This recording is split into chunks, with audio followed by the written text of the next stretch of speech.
Bonjour à tous. Merci beaucoup d'être venus. Donc on va commencer l'événement.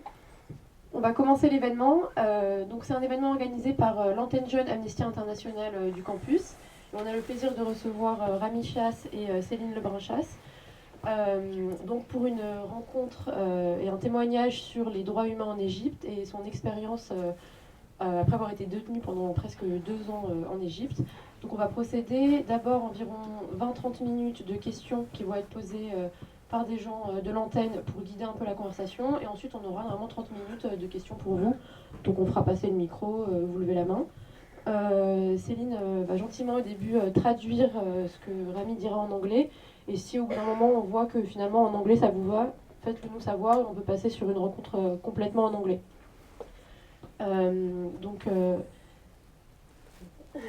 So if you'd like to say a few words about who you are, why you're here today, and your experience, just for an introduction. Thank you. Okay, good morning, everybody. Thank you for having me. I hope you're getting my English, or maybe Céline can do some translation. My name is Ramy Shaaath, and I'm a political activist and a human rights defender. I've been arbitrarily detained in Egypt for 2.5 years, 915 days, without a trial, without a court, just arbitrary. I have seen so much pain in those periods. I've seen tens of thousands of innocent Egyptians that are still rotting in hell for their opinion, for their ability to express themselves. And I hope I can continue being their voice and fighting for the right to be free. Thank you. Juste petit, est-ce que vous avez compris ou est-ce qu'il y a des gens qui veulent la traduction juste... Tout le monde a compris? Il y a... Sûr? Ok. Ah. Ok, bah c'est fantastique alors. Okay. Perfect. So thank you very much. Our first question, so before we get to your arrest and what happened afterwards, maybe can you explain your activist background, so your experience about it, maybe when or at what point did you become an activist, and is there one or maybe several events that have marked your life and convinced you of the need to be an activist? Sorry. I hope everyone. Vous avez entendu? Okay. Okay, I was born in Lebanon, Beirut, in the early 70s, in which I lived through the civil war and the Israeli bombardment of Beirut. So as a kid, I've spent probably a good part of my life in between air raid bunkers and army bunkers. I've seen a lot of blood, and I've seen a lot of heroism of people sacrificing themselves for others, for the safety of others, and I think that period in my life marked me and marked my intentions. Few years later, the family had to leave Lebanon because it was becoming very dangerous, and we went back to Cairo. In Cairo, in school, I started giving a lecture every week in a school lecture in the morning. Basically, it was about politics, about my personal experience in Lebanon, my pain of what I've seen in Lebanon. And I was probably 10 or 11 years old when the first time the head teacher called me to her office, and I found a colonel in the state security who informed me that I am no more allowed to do my daily talk in school. I had no idea what state security is, but I knew that my freedom of expression is limited and that I was not able to express myself, even to express my pain. And two, I realized that my expression annoys those dictators and annoys those kind of regimes. So I think from that early on, I realized the price of my expressing myself and my intentions to continue annoying those ones who don't want me to express myself. I think later on in university I started being more active during the Palestinian Intifada period and the American invasion of Iraq in the early 90s. And that was the first time I got arrested. It was for a few hours, but again, it was another message that there are going to be heavier consequences for continuing to express yourself. And I insisted from there that this is going to be my life, and I'm going to fight them on. I'm going to try to raise people awareness, but I'm going to use my ability to express myself in every way. Definitely the Egyptian Revolution, 20 years from that, was a very strong moment. 12 years ago, today we are on the 26th of January, 25th of January yesterday was the 12th year anniversary of the revolution, which finally, after years of being active, I saw thousands and millions of Egyptians share with me the same opinion, coming down the streets asking for an end of dictatorship, a democratic value, a right for expression, justice, whether legal or social. It was a glorious moment, and I realized more and more through my life that my fight, whether for Palestine liberation from occupation and apartheid, for Egypt freedom and people's ability to express themselves, are similar fights to other fights in the world that connected. I felt the connection with Black Lives Matter in the United States because it does. I felt the connection with women's rights to express and to be equal. I felt the right of similarity with the fight for environment and our next generation rights. They're all fights for human rights and against very similar aggressors who care about their power, their finance, rather than people's rights and people's prosperity. And I think that gave me a bigger vision of where I am and where do I stand and who are my allies, and I'm going to continue fighting for them. Thank you very much, Mr. Shaath. Can you please tell us more about the actual situation of human rights defenders in Egypt today? Maybe what are the main issues and risks? Unfortunately, Egypt, after the 2011 revolution, faced a military coup d'etat in 2013. And that took us back to a way much worse dictatorship than even that was before 2011.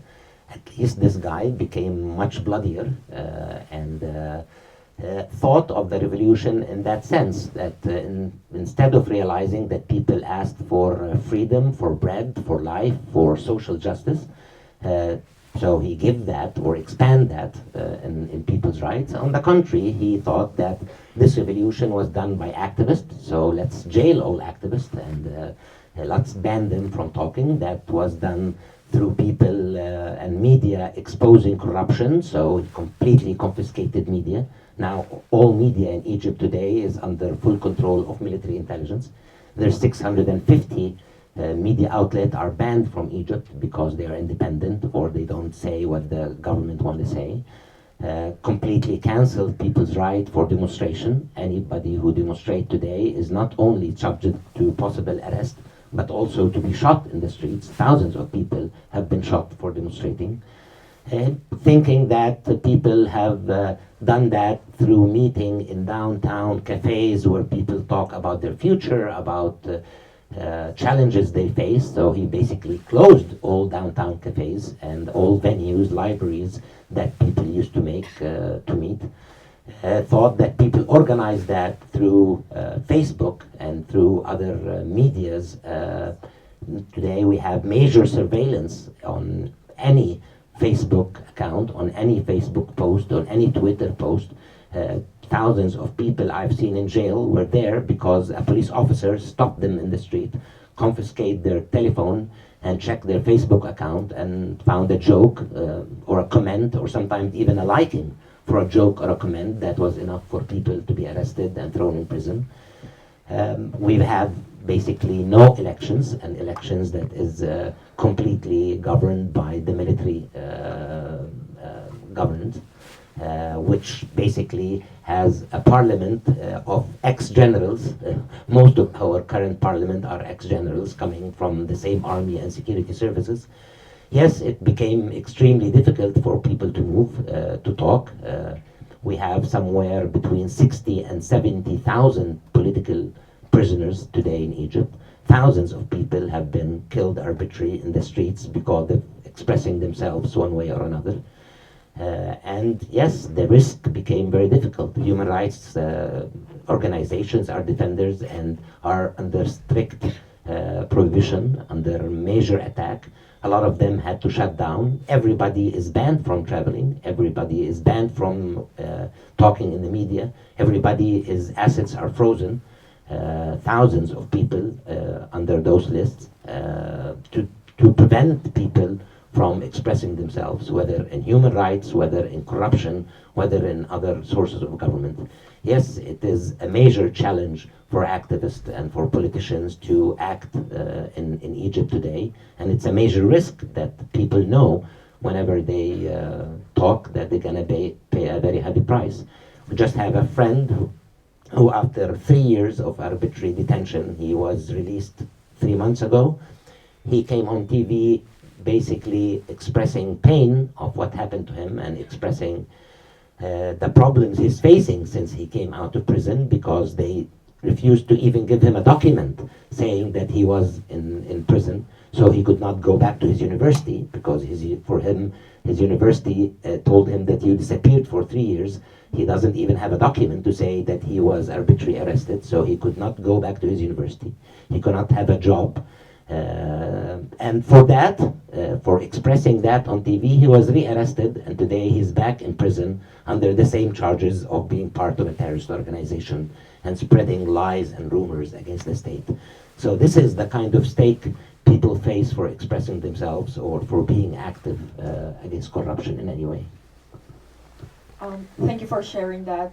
So now moving to your personal experience. So we know that you were both there the night of the arrest. So Céline, can you tell us a bit more about how it went?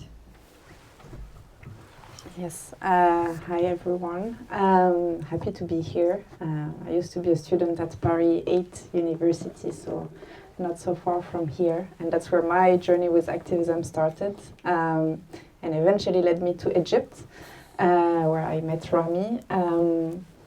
Yeah, so that night, I remember it was a Friday night, and I was coming back home after having had a drink with friends, and I saw big police trucks surrounding our building, and immediately when I saw that, I knew that they were coming for Ramy, so I managed to give him a call to tell him that just those 3 words, like, they are here, and that was it. And I literally walked up the stairs with the police, so they were like heavily armed, black-cladded men, and I was worried, actually. I didn't know if they would, like, if they knew who I was, if they would recognize me, and what they would do to me also, because I was also an activist in Egypt. But they didn't do anything, and so I went upstairs, and they had already, like, entered the house. Ramy was there asking who they were, what they wanted. They obviously had no warrant. They wouldn't answer Ramy's question about, like, the reasons for their presence in our apartment. And I managed to ask to go to the bathroom, and there I managed to send 2 text messages to the lawyer and to Ramy's sister to tell them that policemen were in our house, security agents were in our house. And when I was about to call the consulate, unfortunately the agent came and forced me to come out, and seized my phone, and then they started, like, searching the entire house, confiscating things. And so I asked for the right to call the consulate, because, like, they were obviously like security officers in our house, confiscating my belongings and without having presented a warrant. And their answer to that was, because you want to call your consulate, you have 10 minutes to pack a bag and we will take you to the airport to be deported. So I didn't want to do that, but Ramy obviously like was worried for my safety and didn't want them to use me as a way to reach him and hurt him. So eventually I complied and packed a bag, and as I was going out, up to this point we didn't know like were they just searching the house as it happened sometime, or would they arrest Ramy or anything.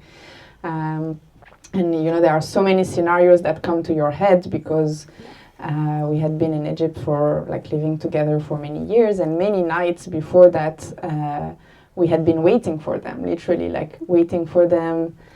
We had cleaned our computers, cleaned the house of any like possible documents that they could use to either like attack us or attack other activists, and they never came. So at some point you start thinking, okay, well, they're not interested in us. They were not gonna come. Yeah, so I was about to leave the house with my luggage, and that's when they told Ramy, you're coming with us too. And so at that point I looked at Ramy, realizing that they were gonna take him, and I started wondering, like, what scenario is this gonna be? Because there are so many scenarios. We've seen so many of our friends being arrested before, some who disappeared for days, weeks, or months. Some people who disappeared and are still disappeared up until today after many years. And so I was very, very worried. I told Ramy goodbye down our building and looked at him walk into a van, and not knowing when I will ever see him again. So they pushed me into another van and then took me to the airport, where they held me in a room for 7 hours until they escorted me to the plane to be deported. And all this, I was deprived of any contacts. Obviously, I had no laptop, no phone. I was only able to call Ramy's sister in the plane, because they gave me my phone back, and to discover that Ramy was still missing. Like, she had gone to the police station after going to our flat and not finding us, and at the police station they were denying having Ramy, though I had seen the van stopping in front of the police station, so they knew exactly. So that this is what we called what we call internationally enforced disappearance, when basically security agents are taking someone, but then the police or like the security agencies deny having this person. And so we waited for long 36 hours before a lawyer called us to tell us, so a day and a half later, that he had seen Ramy at the state security prosecutor. Je vais peut-être traduire ça en français parce que en gros c'est le procureur de la sûreté de l'État. En Égypte, ils ont développé tout un système parallèle de justice, entre guillemets, lié donc aux lois antiterroristes. Et en fait, donc c'est un officier de la sécurité de l'État qui porte simplement un habit de procureur, mais ça n'a pas grand-chose à voir avec la justice. And so Ramy was interrogated, and that's how the whole detention started. So good afternoon. Thank you so much for your answers. And I have a question regarding your condition of detentions and, in general, the condition of those who are detained in prison. Okay, to continue from there, Céline was taken to the airport. I was blindfolded and handcuffed and taken to my first forced disappearance, because I forced disappeared twice during that period. And that first one, they took me to one security premises, blindfolded and handcuffed, and attached me to a wall. And I remained there for the first 36 hours. And then they took me to that security prosecutor's office, which is a shameful police security officer wearing a prosecutor's suit, basically, where he started asking me about my opinion in the revolution and who did I vote for presidency. So I started getting aggravated, and I said, how does that have to do with anything? Why am I here? What am I being accused of? He said, okay, we're accusing you of being part of a terrorist organization. So I laughed, because I know this is the cocktail accusation they use against all activists. And I said, which terrorist organization? He said, well, we cannot tell you. And I said, you cannot tell me which terrorist organization I'm in. And then he said, and two, we're accusing you of spreading lies and rumors against the state using social media networks. And I laughed again, and I said, I'm a known activist for years, and people actually make fun of me because I don't even have a Facebook account. I never use social media. He said, but you are a known activist. How people know about you? I said, well, I appear a lot on TV. He said, okay, we'll change the charge into TV. And so that was the two charges I had. And from there, they took me back to the forced disappearance spot. Again, handcuffed and blindfolded and attached to a wall. In my way back, a guy stopped me and asked me, what is your number? And I said, I don't have a number. Nobody gave me a number. He said, but you were here in the few nights before. You should have a number. I said, nobody told me a number. So he went and asked and came back and said, yeah, you are the non-numbered guy. And I didn't understand that at the beginning. But when I went to prison, I discovered that everybody, nearly everybody, goes first to the forced disappearance. And in that, they stay blindfolded, handcuffed, and attached to a wall or to the ground for days, months, sometimes years, without any rights, without even being able to talk. They cannot use their name, so people know them by numbers.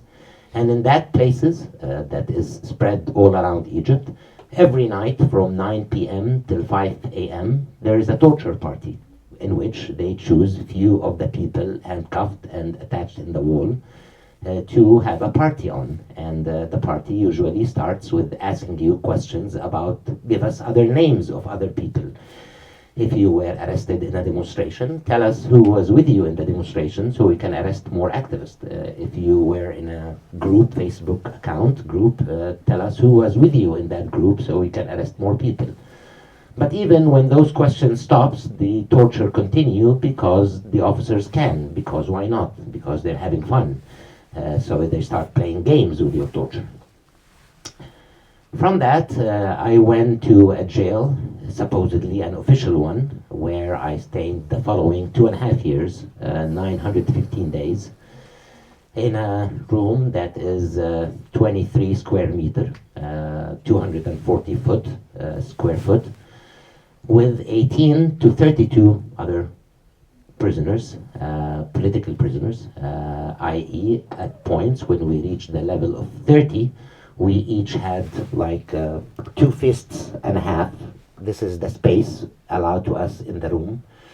Of course, there was no bed. We were sleeping on the floor in a rundown place where sands and dirt falling on you all the time. A place packed with insects, from rats, cockroaches to snakes sometimes in this place, with very lack of food, in a bathroom meter by 75 centimeter of a hole and a cold shower on top of it.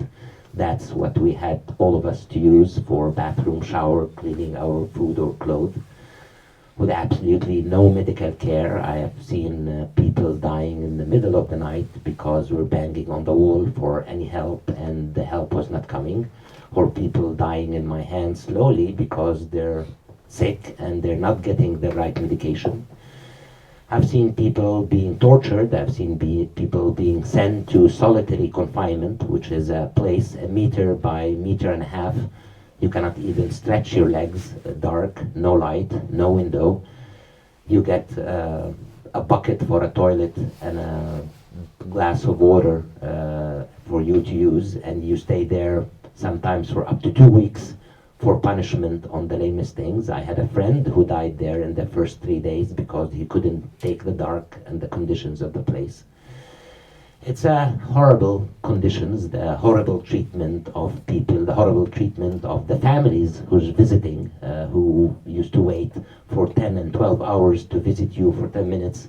Sometimes they refuse allowing food in, sometimes they refuse allowing clothing in. And the worst part, that all of this with absolutely no vision. There is absolutely no legal system, so you are not going to court, you are not being tried, so you don't know, you're not sentenced, so you know you're gonna be out in a certain period. This is an open, arbitrary detention that remains till they feel they have to let you go for whatever reason. The whole idea is to try to break you as a person and break you as an activist. And on the other hand, our fight was to keep us intact, to keep supporting each other, to keep joking, to keep talking about politics, to keep singing, to resist them in every small way, and to insist on a humanity. And that's what made us survive, eventually, such a tremendous place. Again, at the end of my incarceration, I got kidnapped again from prison to another forced disappearance, where they attached me in a dungeon underground with no windows or doors or lights for a few days before they put me in a plane and deported me outside the country. In that last one, I was hearing next to me a voice of a woman, clearly with 3 children. In my estimates, they were 3, 5, and 7 years old. And they were all crying. Of course, it was a horrible place in an underground cell. And I've tried to bang on the wall to try to get her name, or to know who she is, or to tell her that I'm here. Maybe that will reduce her fear. Of course, she wasn't hearing me, and I kept wondering who that woman and how brutal they became to arrest a woman with 3 children in such a place. But yes, I have seen many families of people, so I was presuming that she's a family of somebody, that they're using her as a pawn to pressure activists or pressure somebody. Thank you so much for sharing it. Now our question is for you, Céline. What elements made your international campaign work for Free Ramy? So first, it wasn't easy to take the decision to make an international campaign for our family. That's the first decision that any family of detainees must face, and unfortunately not everyone had the privileges I had, and it's important to mention that.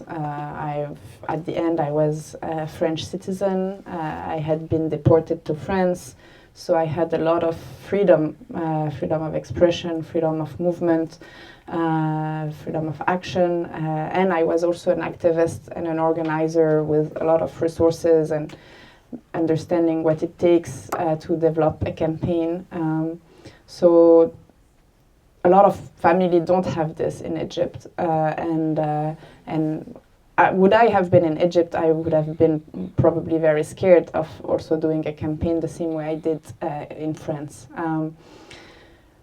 At the end, when we took the decision to launch the campaign, it was very, for me from the beginning, clear that nothing would get Ramy out of prison except a direct intervention from the highest level of the French government, i.e. Macron, and actually also because most probably behind Ramy's detention there was regional dynamics and alliance between Egypt and Israel and the Emirates, and so I also very immediately thought that I needed even more than France, i.e. the US support as well, which was not easy because Ramy is Egyptian and Palestinian, and I think what allowed us to, and very quickly, because we knew we needed Macron's support and intervention, so we decided to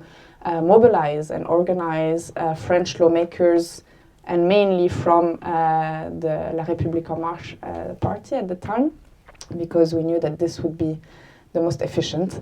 So we focused our efforts on that, and also because like the left are like more naturally or natural allies, let's say, on such an issue. So it was important for us to, I didn't want the campaign to be like an opposition campaign. I really wanted it to be like a mainstream campaign, a campaign in which anyone could like see themselves and recognize themselves, and it worked. It took a lot of effort, but we managed to gather dozens and dozens of lawmakers who signed letters, who sent letters also to the government, who took action. We had the first action, like a protest with signs in front of the National Assembly, portraits of human rights defenders. Not just Ramy, it was very important for our campaign to go beyond just Ramy's case, to use Ramy as the face of a situation that's impacting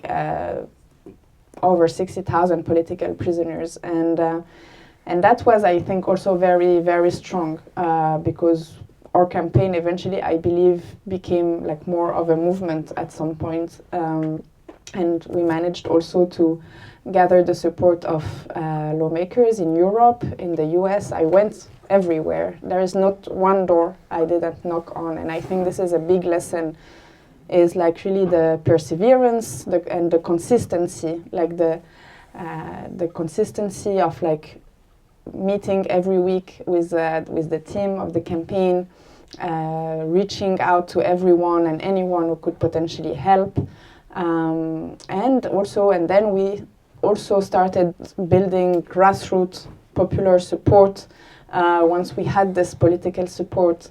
And leading up, so we launched a petition that gathered over 100,000 political signatures across 5 countries, mostly so in France, in the US, in Belgium, in Spain, in Palestine as well, and leading up to June 2021, when we had on Ramy's 50th birthday 5 protests organized on the same day in those 5 countries to deliver the petition and send a message to Egypt, because this kind of regimes, what they rely on is us getting tired. So it's basically time. They are counting on time being on their side.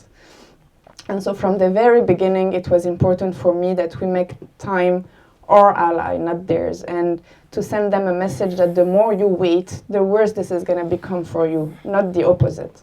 And so the importance of numbers here is really crucial, because each action had to be bigger than the one before. Each letter needed to gather, maybe it's the same action. This is not important. The importance is that the number grows, and it's important to send this message to the Egyptians. And so we succeeded. We succeeded in doing that. And so I think in June 2021, the Egyptian government finally realized that what everyone had been telling them was true. And we had also worked on a resolution in the French parliament, so that it was really like making the detention of Ramy really had become un caillou dans la chaussure, and something that was really like threatening the French-Egyptian relationship now. The French-Egyptian friendship group at the National Assembly had frozen their activity, and so all this like was definitely played an important role. And so finally they opened the negotiations. They sent to us the message that like they were willing to release Ramy, but they were only willing to do to the condition that Ramy would renounce his Egyptian nationality. That's something we were very worried about. It's something that, unfortunately, it's a repressive tactics that's been used against Egyptian who have a dual citizenship to deport, so they force you to renounce your nationality and then they deport you to your second country. And they did that before, and so we knew they would do that with we were worried they would do that with Ramy. We tried to push back. Unfortunately, we started realizing it would be very hard to get Ramy free without this, and also like it had been 2.5 years for our family. I had lost my mom just a few months before. Ramy's father was also sick, and so we took the decision to move forward. It was not an easy decision for Ramy to make, obviously. I don't want to speak in his name. But it took another 6 months, 6 months of negotiation and up till the last moment. I mean, Ramy told how he was, again, in the very last days of his detention, forcibly disappeared. So up until the last moment, they really tried to not to have Ramy at least come to France. We had to fight really until the last moment. And so really the persistence here is so important, because even when you think that it's done and that it's going to be easy now, they're making it really hard for you. Thank you so much for all your answers and sharing that with us. Il nous reste 15 minutes. Du coup, on peut passer à une phase de questions. Je pense que vous pouvez les poser en français, si Céline, ça te dérange pas de... En anglais, si vous vous sentez de demander en anglais, ou en français. Et on pourra traduire. Et je peux passer le micro aux gens qui ont des questions.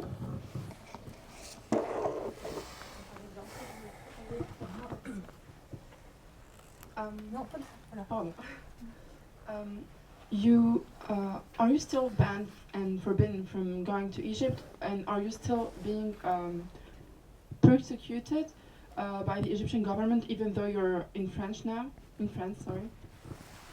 Yes, on both counts. Yes, I am not allowed to go back to Egypt, and yes, I am still under continuous threat since I came out and I started speaking out of what happened to me and what is happening with other thousands of innocent Egyptians. I've been getting threats on my life and on my family back home, I'm constantly slandered on Egyptian TVs, almost most of this last year. But also, like 3 months ago, my daughter, who lives in Cairo, was coming to visit me here in France. They arrested her in the airport for 17 hours, and only with international pressure, they had to let her go that night. But they were basically sending me a message that none of your family is immune. If you're gonna continue exposing our torture tactics and what we do in prisons, we're gonna prosecute your family. So yes, I'm still under continuous threat, and I'm still fighting them back. Bonjour. Ma question va être en français, donc désolé. Du coup, ma question, ça concernait les méthodes d'action de la société civile égyptienne à propos de ce régime, et aussi est-ce que vous espérez un changement radical de l'organisation de la société égyptienne? Okay, so the first question was about what are today the means of actions of civil society, and also do you hope for a radical change of the system today in Egypt? I hope I translated. Okay, I'll start with the first. And yes, I'm giving myself as an example. The campaign Céline did, and that was supported by Amnesty and by many people around the world, first gave me some level of security in prison. I was less tortured than many people because of my name and because of the campaign. And two, yes, it eventually led to my release. In other thousands of people, they have no hope in doing that. So yes, being active in support of detainees will lead to their security and eventually their release. I used to get a lot of letters when I was in jail from people around the world, and especially from Amnesty-related people. And security in Egypt was always pissed, always used to call me and say, Ramy, are you French? And I said, no. I said, why do the French care about you and sending you messages? In reality, I was getting a lot of messages from France, but from all over the world. And of course, I didn't know all the languages that was sent to me, so it was very difficult for me to actually read the letters. But the symptoms were very clear. People were sympathizing, and that was giving me hope and giving me support, but also pissing the Egyptian government, because finally they no more can abuse me or others in the dark. And this is the whole idea, is to keep doing that without nobody knowing about it. If they feel that the world knows about it, that there are eyes on them, they will be restrained. And this is part of our being active. So yes, I mean, the fighting this is in many ways. One way is raising awareness. Another way is trying to create a grassroots movement outside to keep that pressure. Securing and giving some security to activists back home in their fight for release and change, but also is organizing in a way that changes this military dictatorship. So yes, there's a lot to be done as an Egyptian, but a lot to be done as activists and human rights defenders all over the world to keep that call very, very powerful and strong. The other part of the question? Civil society in Egypt. Yeah, the question was about like what are the ways of action of the Egyptian civil society inside? Okay. Egyptian civil society do a lot of things. They first of all document what the crimes that's happening. Honestly, without Egyptian human rights organizations, we would have not known who is in jail. There's thousands of people in jails and thousands of people in forced disappearances. At least we have an address where their cases are being documented, the atrocities against them is being documented, and at one point people will be able to seek justice based on that documentation. Definitely human rights organization and civil society is also keeps the fight for the release of prisoners, keeps the call for rights and human rights in different way, keeps the international linkage between what's happening inside and what's happening outside. But again, even civil society is under major pressure. I know many NGOs that has to shut down because the government is attacking them. Some of them got beaten in the streets. Known human rights defenders, a lot of them under scrutiny. All of them are banned from traveling. All workers in NGOs of human rights are banned from leaving the country. Most of their assets are being frozen. A lot of them under continuous threat, but a lot of them are still doing a great job in keeping the call and in keeping documenting all those crimes. Hello. One second.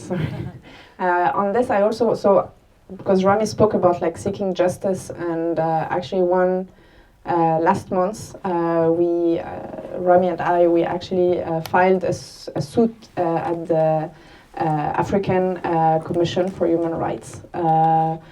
So attacking Egypt because of the violation of our rights, and in the hope that that will allow for Ramy's Egyptian nationality to be given back to him, and also for all the assets and belongings that were seized to be returned to us. So that's and we're hoping that this will inspire maybe and encourage other Egyptians whose rights have been violated to seek justice as well.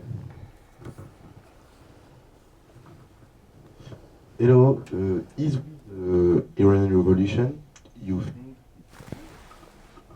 Oh, sorry.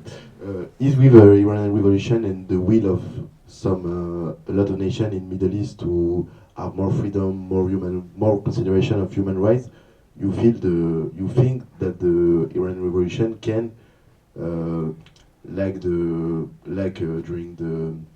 the Arab Spring in Tunisia, can expand to other countries in this area? I agree, definitely, not just the Iranian, actually more so the Egyptian one. Egypt is very central and integral in the Middle East, and a change in Egypt towards democracy will have a domino effect on the rest of the Arab world, but unfortunately this is becoming so far very difficult. But two, it is, the region has been infected for 70 years now by this duality of Israeli occupation and apartheid on one hand, and Arab dictators on the other hand. Both of them coordinate together, both of them feed each other, exchange methods of torture, exchange methods of surveillance from Pegasus to otherwise. And yes, this is not fate. We have to change that. This is not acceptable to continue as the fateful situation of the Middle East. We need freedom in Palestine, and we need freedom in the rest of the Arab world. And for me, this is the same fight, and they were fighting the same enemies. So yes, of course, what's happening today in Iran is very important. It's another sign of refusal of religious rule or military rule in a call for democracy. But in reality, I made a testimony in the European Parliament a few months ago. And after I finished, I got a lot of support from parliamentarians. But then one of them said, Ramy, you're right. What's happening in Egypt is horrific, and we support you. But Egypt is not the only bad country in the world. There is abuses in Iran, in South Korea, in China, in Russia, and so on. And I said, yes, you're probably right. No, nevertheless, none of those you're funding. But in the case of Egypt or the Israeli occupation, you are.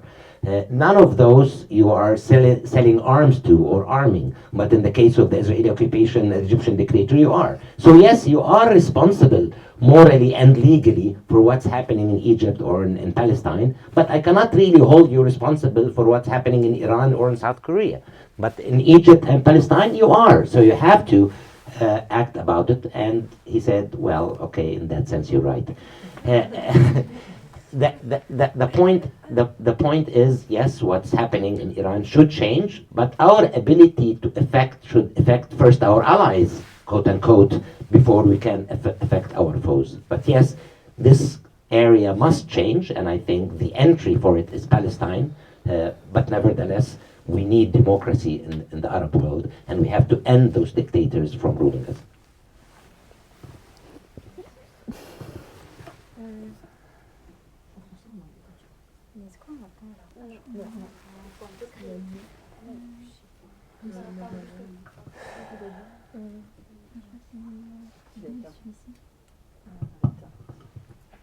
Ok, déjà je voulais vous demander, parce que là on parlait un petit peu justement des révolutions dans le monde arabe, etc.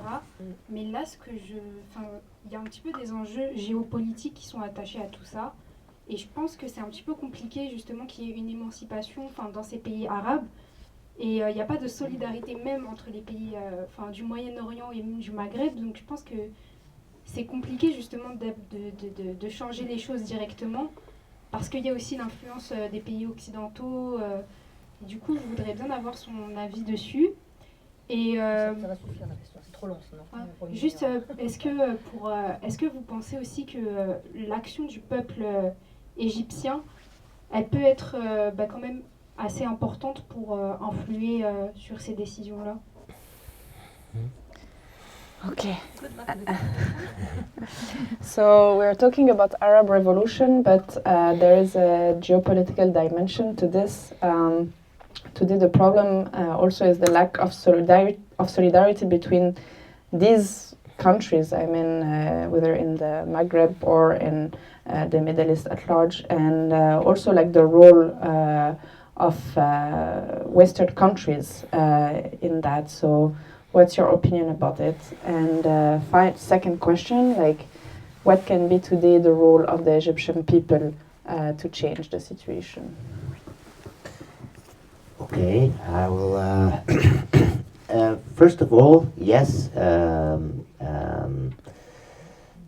In 2014, we had a meeting for the first time of activists who were integral in the Egyptian revolution, and I was one of them, with activists in the Tunisian, Libyan, Syrian, and Yemeni revolutions, all the Arab Spring. And we exchanged for the first time information about what happened to each of us in his revolution. And yes, we were completely taken off the internal situation in Egypt, so I was not really concentrating with the rest of the Arab Spring.